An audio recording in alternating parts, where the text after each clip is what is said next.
Hi there, welcome to Dhijah's Unfiltered, a space where we slow things down and think carefully about stories shaping Ghana, Africa, and the world around us. I believe conversations matter, especially when they are approached with honesty, balance, and respect. I'm glad you've chosen to be here. So let's take emotions down for a second. The sentence reduction of Nana Agradaa has people talking everywhere. Market women, church groups, social media, radio panels, among others. Some are saying justice has failed. Others are saying the systems worked exactly as it should. But beneath all these opinions, there's something deeper going on. A woman was convicted.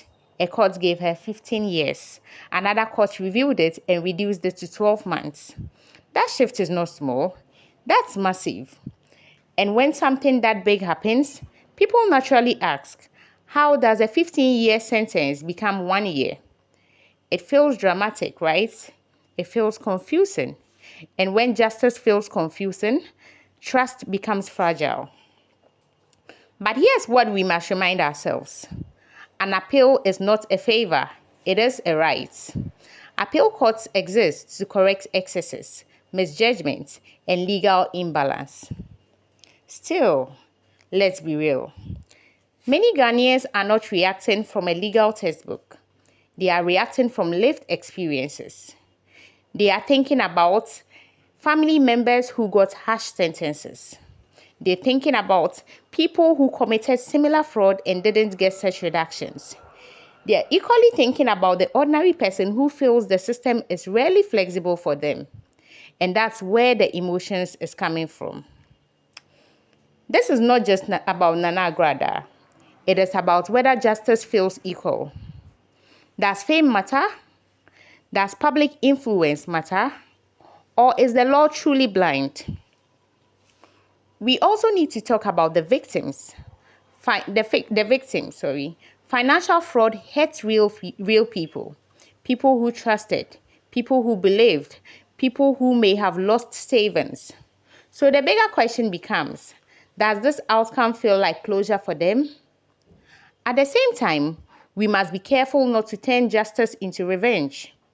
The purpose of sentencing is not to destroy a life. It is to punish proportionately, deter others, and uphold the law. If the appeal court believed 15 years was excessive under the law, then legally, the correction makes sense. But if the public feels sentences swing widely depending on who you are, then the justice system has a communication problem and maybe a consistency problem. This is one of those moments where Ghana must mature emotionally. We can feel disappointed and still respect due processes. We can question the system without tearing it down. We can demand clarity without demanding cruelty. Because if justice becomes emotional, it becomes unstable. And if it becomes inconsistent, it becomes distrusted. So maybe the real conversation isn't, does she deserve more? Or maybe it's, are our sentencing standards clear and practical for everyone?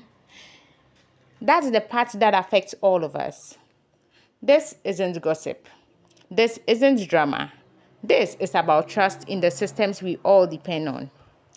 This is Dhijah's Unfiltered.